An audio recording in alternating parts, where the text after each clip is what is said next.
کرنا ہے، کچھ وکھرا کرنا ہے، ٹھیک ہے نا۔ جو کاروباری لوگ ہیں وہ 15% ڈسکاؤنٹ کا اعلان کریں، اپنی عمارتوں پر، اپنے گھروں پر بڑا 1500 سالہ جشن ولادت لکھوائیں، بنائیں، ایسی لائٹیں لگائیں۔ اگر اللہ نے آپ کو کوئی مقام دیا ہے، کوئی جناب آپ کے پاس کوئی ایسا ادارہ ہے، وہاں بھی بات کریں، اور ہر ادارے میں نبی پاک کی سیرت پر بات ہو۔ سبحان اللہ، اللہ نے چاہا تو اس بار پوری دنیا میں ایک بہت شایان شان طریقے سے میلاد ہر سال منایا جاتا ہے، اس سال مزید شان و شوکت سے منائیں گے۔ ہے اپنا آپ بھی تو سجا لینا یار، کوئی کہے یار آپ نے داڑھی رکھ لی، کہا یار 1500 سالہ میلاد آ رہا ہے، آقا کو داڑھی کا تحفہ دوں گا۔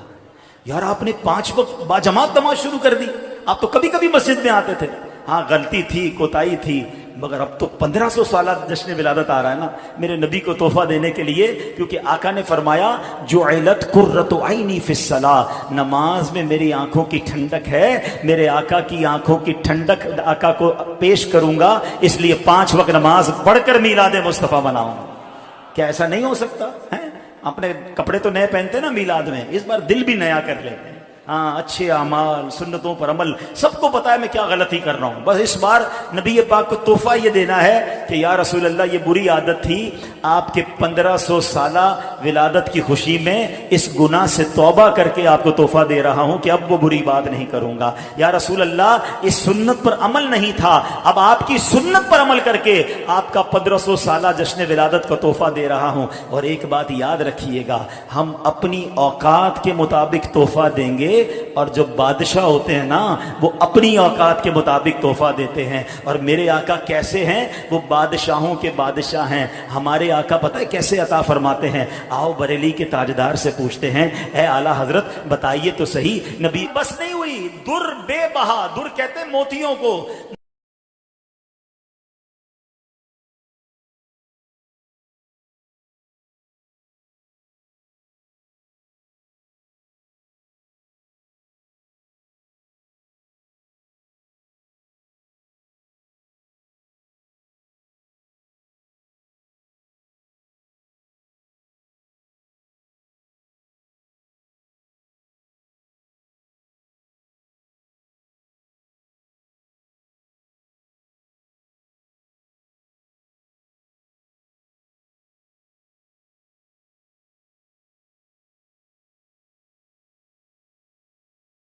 ایک دوست نے اپنے ایک دوسرے دوست سے قرض لیا، اور قرض لینے کے بعد جو ٹائم تھا وہ پورا ہو گیا، اب پیسے اس نے نہیں لوٹائے، بڑی کوشش کی اس نے کہ بھائی میری رقم واپس دے دیں، اس نے نہیں دیا۔ اب وہ یہ کیس لے کر عدالت میں چلا گیا، اور جج صاحب سے جا کر اس نے کہا کہ اس نے میرے پیسے دینے اور یہ میری رقم نہیں لوٹا رہا۔ تو جج صاحب نے کہا کہ تمہارے پاس 30 دن ہیں، ودن 30 days تم نے اس کے پیسے واپس لوٹانے ہیں، ورنہ پھر تمہارے خلاف فیصلہ ہو جائے گا۔ تو وہ شخص گھر گیا، اب اس نے کیا کیا، اس نے صبح سے لے کر شام تک درود پاک پڑھنا شروع کر دیے۔ 1 دن 2 دن 3 دن 27 دن ہو گئے، وہ درود پڑھتا رہا اور انتظار کرتا رہا، پیسے تو تھے نہیں، 30ویں دن عدالت میں پیش ہونا تھا۔ 27 دن گزر گئے، 28ویں رات آ گئی، خواب میں اس کو کسی نے آواز دی کہ گھبراؤ نہیں، تمہارا قرض ادا ہو جائے گا۔ اگلے دن پھر درود پاک پڑھتا رہا، اب نبی پاک کی خواب میں زیارت ہوئی، آقا علیہ الصلوۃ والسلام تشریف لائے، فرمائے گھبراؤ نہیں، تمہارا قرض ادا ہو جائے گا، تم علی بن عیسیٰ وزیر کے پاس جاؤ اور اس سے کہو وہ تمہارا قرض ادا کر دے گا۔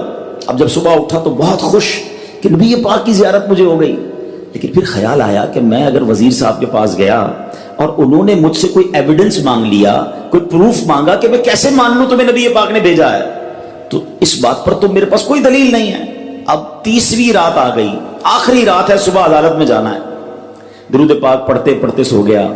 سرور کائنات علیہ الصلوۃ والسلام نے خواب میں پھر کرم فرمایا، فرمایا علی بن عیسیٰ وزیر کے پاس جاؤ، وہ تمہارا قرض ادا کر دے گا۔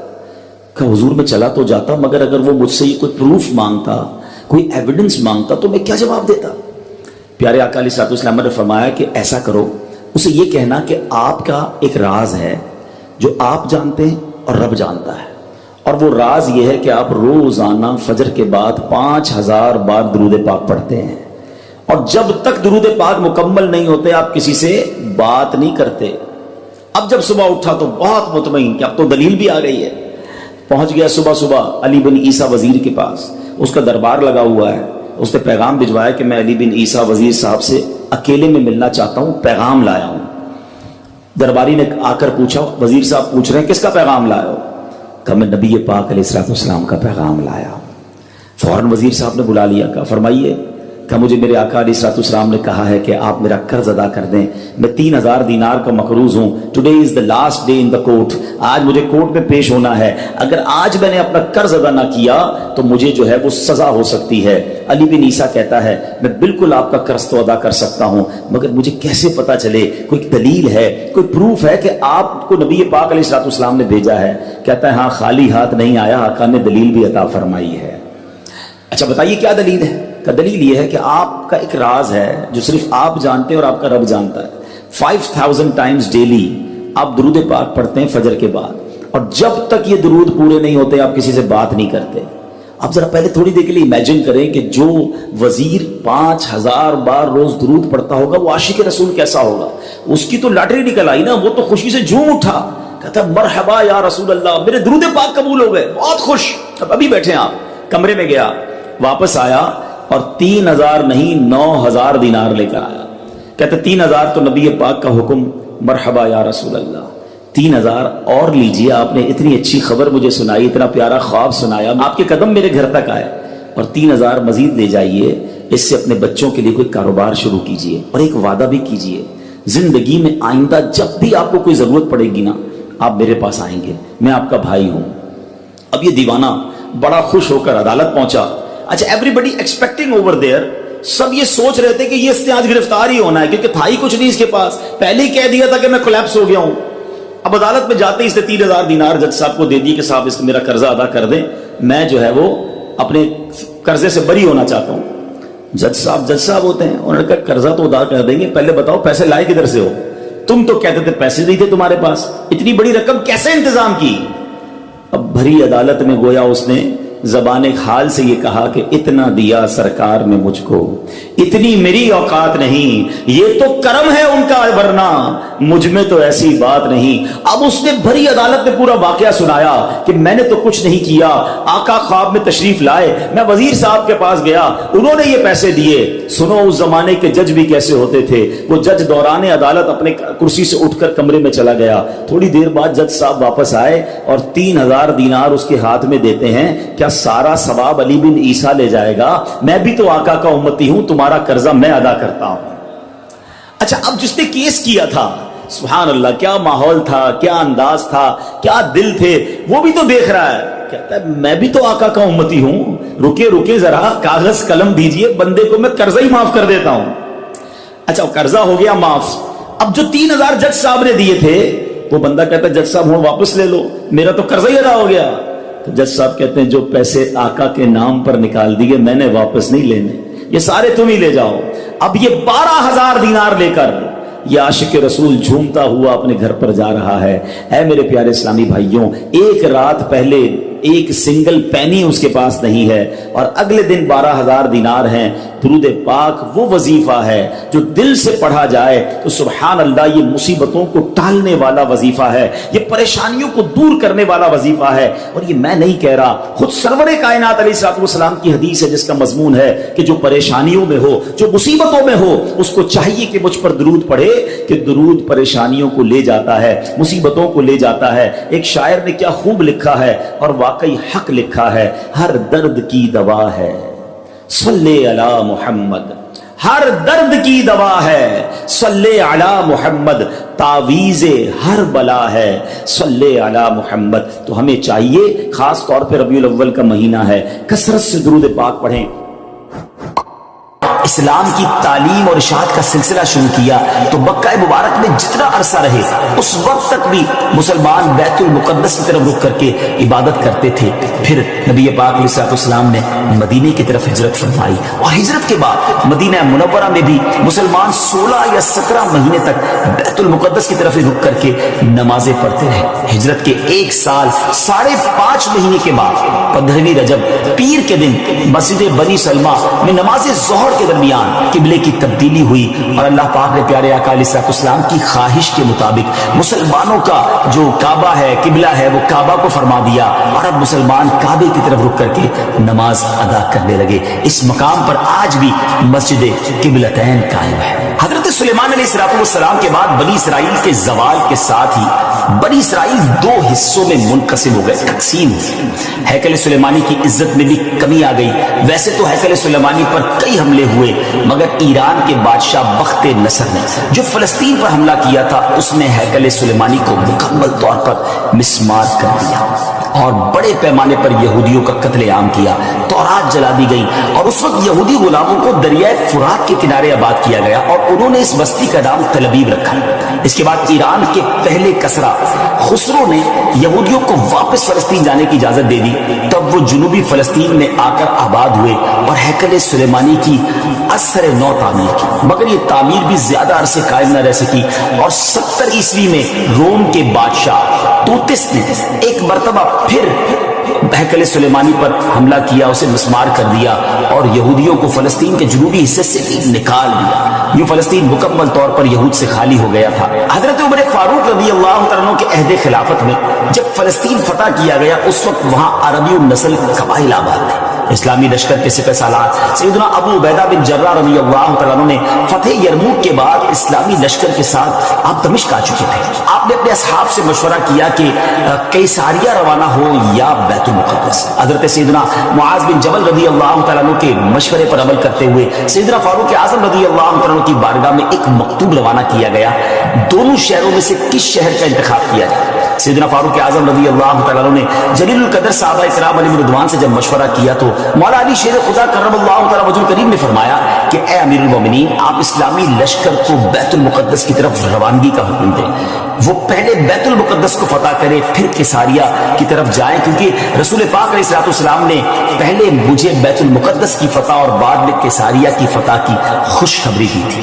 یہ سن کر سیدنا فاروق اعظم رضی اللہ تعالیٰ نے فرمایا اے ابو الحسن، آپ نے سچ کہا۔ پھر سیدنا ابو عبیدہ بن جراح رضی اللہ تعالیٰ کی طرف پہلے بیت المقدس اور پھر قیصاریہ روانگی کا حکم لکھ کر روانہ کر دیا۔ ڈیئر ویورز، ہے نا بڑی عجیب داستان، بڑی ایمان افروز داستان۔ سیدنا ابو عبیدہ بن جراح رضی اللہ تعالیٰ کو جیسے ہی امیر المومنین کا مکتوب ملا، آپ نے روزانہ 5000 مجاہدین لشکر بیت المقدس روانہ شروع کر دی، یعنی 5000 مجاہدین ڈیلی روانہ ہوئے۔ بیت المقدس کا جو قلعہ تھا، جو فورٹ تھا، وہ بڑا مضبوط تھا۔ رومیوں نے یرموک کا حال سن کر پوری تیاری کر رکھی تھی۔ اسلامی لشکر کے جاتے ہی انہوں نے قلعے کا محاصرہ کیا، اس کو سراؤنڈ کر لیا۔ حضرت ابو عبیدہ بن جراح رضی اللہ تعالیٰ کے حکم سے روزانہ اس فورٹ پر، اس قلعے پر حملہ کیا جاتا۔ 11 دن تک حملہ کرتے رہے، مگر کوئی خاص پیش رفت نہ ہوئی، کوئی پروگریس نہ ہو رہی تھی۔ 11ویں دن خود سیدنا ابو عبیدہ بن جراح رضی اللہ تعالیٰ سیدنا خالد بن ولید رضی اللہ تعالیٰ تشریف لائے۔ مجاہدین نے تکبیر و تحلیل کی صدائیں بلند کی، خوب نعرے لگائے، تو رومیوں کو بھی معلوم ہو گیا کہ اسلامی لشکر کا کوئی بڑا سردار آ گیا ہے۔ وہ سب پریشان ہوئے، اپنے سب سے بڑے راہب قمامہ کے پاس گئے اور ساری صورتحال بیان کی۔ جب اسے معلوم ہوا کہ مسلمانوں کا سردار آ گیا ہے، وہ بہت پریشان ہوا اور کہنے لگا اب تمہاری ہلاکت نزدیک ہے، کیونکہ میں نے پچھلی کتابوں میں پڑھا ہے کہ ملک شام کو محمد رسول اللہ صلی اللہ تعالی علیہ وسلم کا ایک سرخ رنگ کا صحابی فتح کرے گا۔ اگر یہ وہی سردار ہے تو صلح کے علاوہ اب تمہارے پاس کوئی دوسری صورت نہیں ہے۔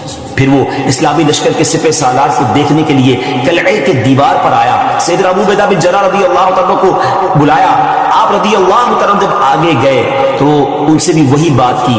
حضرت ابو عبیدہ بن جراح نے کہا یا تو تم اسلام قبول کر لو یا جزیہ دے کر امان حاصل کر لو، پھر ہم سے جنگ کرنے کے لیے تیار ہو جاؤ۔ لیکن اس راہب قمامہ نے سیدنا ابو عبیدہ بن جراح رضی اللہ تعالیٰ کی بات کا کوئی جواب نہ دیا، فقط خاموشی سے وہ بس آپ کو دیکھتا رہا اور پھر واپس چلا گیا۔ اس نے اپنی قوم سے کہا کہ یہ وہ شخص نہیں ہے جس کے بارے میں نے کتابوں میں پڑھا ہے، لہذا تم ان سے جنگ کرتے رہو، یہ تمہارا بال بھی بیکا نہیں کر سکے۔ سیدنا ابو عبیدہ بن جراح رضی اللہ تعالیٰ نے بھی وہاں سے واپس آ کر اسلامی لشکر کو جنگ کا حکم دے دیا۔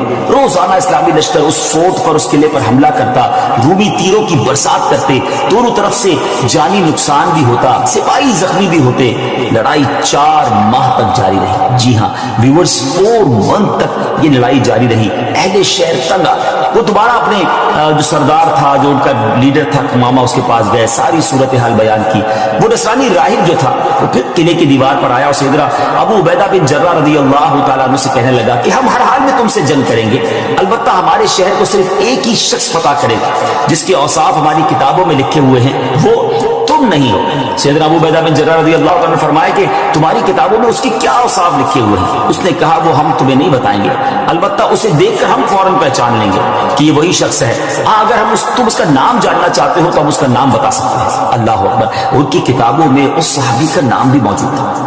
آپ رضی اللہ تعالیٰ نے فرمایا کہ ٹھیک ہے تم اس کا نام ہی بتا دو. اس نصرانی راہب نے کہا کہ جو شخص ہمارے اس شہر کو فتح کرے گا وہ محمد رسول اللہ صلی اللہ علیہ وسلم کا صحابی ہوگا، اور اس کا نام عمر بن خطاب ہے جو فاروق کے لقب سے مشہور ہوگا، اور وہ نہایت سخت گیر ہوگا، اللہ کے کاموں میں کسی ملامت کرنے والے کی ملامت کی پرواہ نہ کرے. سیدنا ابو عبیدہ بن جراح رضی اللہ تعالیٰ عنہ نے جیسے ہی یہ سنا